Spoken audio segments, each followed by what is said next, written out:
Good morning, YouTube friends. Today I'm coming to you from my kids' bathroom. My kids are all grown up and have their own houses now, so this doesn't get used very often, and it's close to water and it has a counter, and I walk by it many times a day. Every time I go up and down the stairs, I'm walking by it, so I get to check on my incubator often. So today's video is on incubating chicken eggs.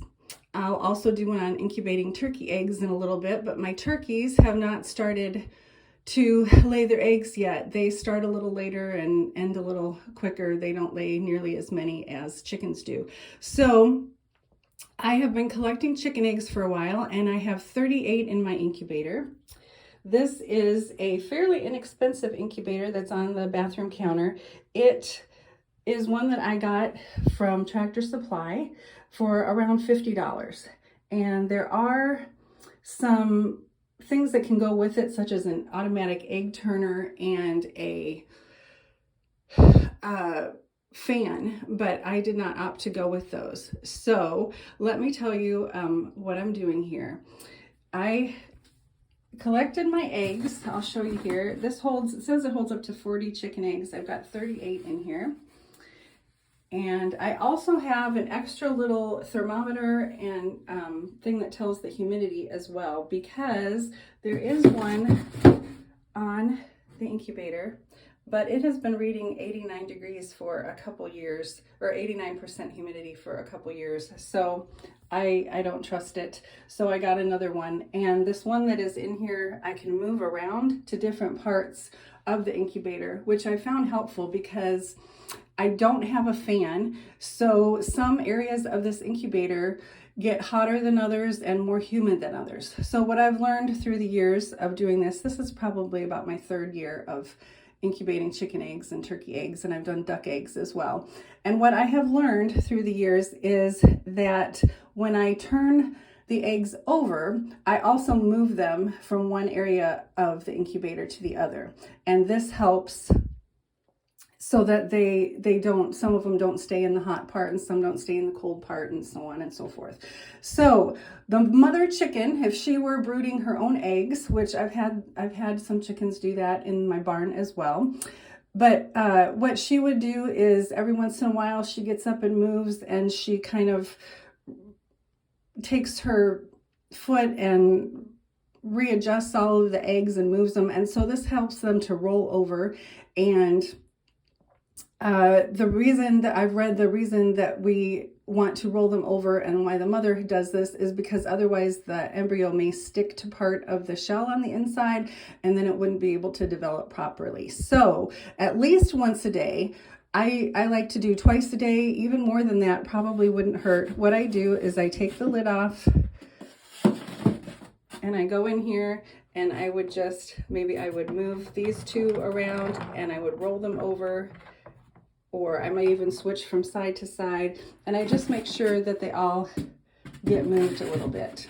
And like I said, every time I go up and down the stairs, I check the temperature and I check the humidity. For chicken eggs, we want the temperature to be 99.5 degrees, and that can vary a tiny little bit. As you've seen on here, this is at 100.5. That's not going to hurt anything. Hopefully it'll come down just a little bit. I've got it set at 99.5, but every once in a while it heats up just a little bit.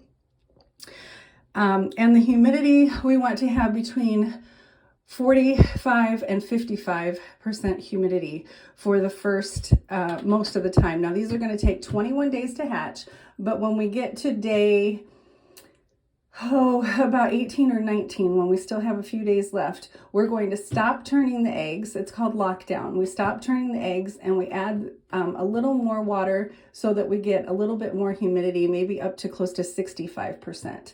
And this helps the eggs as they hatch. When the chicks start to poke through, it can dry out inside the shell, and sometimes they'll be part way out, and if there's not enough humidity and it dries out too much, they won't be able to come out.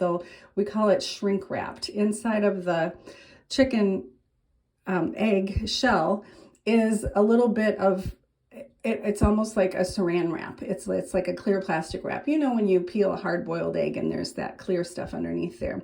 Well, what happens is that sticks to the little chick's feathers and they're not able to get out. So we don't want that to happen. So what I do is I took a cup, just a little bathroom cup, and I put a little bit of water in each one of these channels. You can see under the eggs how there are these channels with water. And I actually did this yesterday, and I kept checking it and adjusting it before I put the eggs in. I just put the eggs in a few minutes ago. But I put the water in and I set the temperature, and then I just watched it go for a while. And I had too much water in there because the humidity was way too high.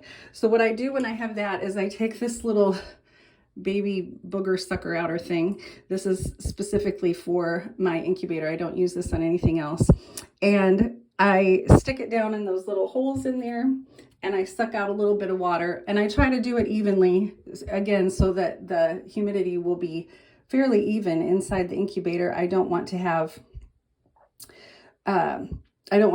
water, a lot of water on one side and no water on the other side. So I try to keep that even. And I just suck out a little bit, put it down the sink here, and then let it go again for a little bit. Now, the incubator also comes with these two little plugs for these holes. And so if I need the humidity to build up, I can plug them both up for a while. If I want to let more humidity out, I can take both of them out for a while. And when we get to the point where it's lockdown time, the last few days, we want to have a lot of air in here for the chicks, and so I will take these out, but that means that the water may evaporate quicker, so I have to pay close attention to make sure that I keep the humidity high enough in there. So the next part is that in about 7 days, we can do my favorite part, which is candling these eggs. And I will do a video on that. What I do there is I make the room really dark, and I take a flashlight and I hold it up to one end of the egg, and you can see inside. It's really cool. It's like seeing inside the womb, and you can start to see little veins and the little beginnings of the little chick in there, if the egg is viable. If it's not, you won't see anything in there. And so what I do in that case is take those eggs that have not started to grow, that aren't showing any signs of growth, I take those out. If I don't take them out, they will continue to kind of slowly cook in there, and eventually they will rot and explode and ruin the whole thing. Trust me, it's not pretty. It's not a fun mess to clean up. So we want to take those out. I used to think, oh, maybe they're just slow, maybe they'll grow, but no, they're not going to grow, and they're going to get rotten and ruin the whole thing. So that's a fun thing to watch. Another thing that people often ask is, these eggs were not all laid at the same time. They were probably laid over, a week, 10, 12 days. So some people think, well, are some of those eggs going to hatch a week to 12 days ahead of the other eggs? They are not. When the chicken lays her eggs, they're kind of in a limbo state where they don't start to grow until she feels that she's got enough in her nest, which for a chicken is usually maybe around 8, 10, 11 eggs. And then she'll start to sit on them. And once they've got that warmth and that humidity from her sitting on them, that's when the embryo inside the egg starts to develop. So they should all hatch within a day or so of each other. Every once in a while, I have them, some that take a little bit longer, maybe a few more days, but for the most part, they should all hatch within a day or two of each other. And at that point, what I do is I will have a little tiny brooder set up in here, just like a Rubbermaid container with a heat lamp to keep the chicks warm enough. And I'll have chick feed and some water in there. And as they hatch and dry out in the incubator, I take them out and I put them, I'll probably have it on the floor over here. I'll put them in there. And then once I get enough in there, I will have my brooder set up in the tack room in my barn, and I will take them all out there and put them out there. But instead of taking each little chick as they hatch and running them all the way outside into the barn, it's easier for me to do it this way, kind of have an in-between brooder just for a day or two. So that is how I incubate chickens. Please like this video, subscribe to my videos. And Grandma Karen has a farm. Last year I timed this so that the chicks were born the day before Easter, and we celebrated Easter at our house, and my grandkids and my niece and nephew were here, and they got to play with the chicks and name the chicks, and it was a lot of fun. This year, they'll probably they'll hatch about a week or so before Easter, so they'll still be cute and fluffy and fun to play with. Another thing I want to talk about my incubating my chicken eggs is that I've been following a lot of homesteaders on YouTube for a while, reading books. And one thing that I've never understood is that a lot of homesteaders that want to be sustainable and self-sufficient, they buy chicks from the feed stores or from the hatcheries every year. And a lot of that is meat chickens that they're buying. But some of them are their laying chickens as well. And I've never thought that was very, very self-sufficient. So what I have done is I started out, and all of my chickens are heritage breed, dual purpose chickens. This means that they are breeds that can actually reproduce on their own. A lot of people buy the Cornish cross chicks that they raise for meat. These have to be artificially inseminated in a lab. The chickens have such huge breasts and they grow so quickly that they actually cannot reproduce naturally. And so you have to go back and buy those from the hatchery every year because you cannot grow them yourselves. So what I've done is bought heritage breed chickens that are dual purpose, meaning that they're good egg layers and they're good meat producers. And what I do is I raise them all, and then when they get to about 16 weeks and they're mature, the hens can hopefully start laying eggs soon after that. And the roosters, I keep some of the roosters are so beautiful that I want to keep them as breeding stock. So I'll keep a couple of those around. But for the majority of the roosters, we harvest and process, and either we eat them ourselves or we feed them to our dogs.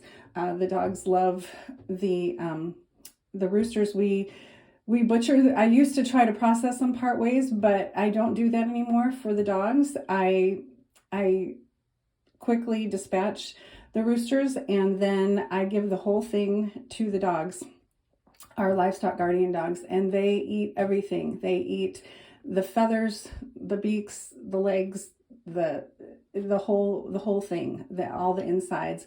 In less than 24 hours, the entire chicken is gone. And this is so good for the dogs.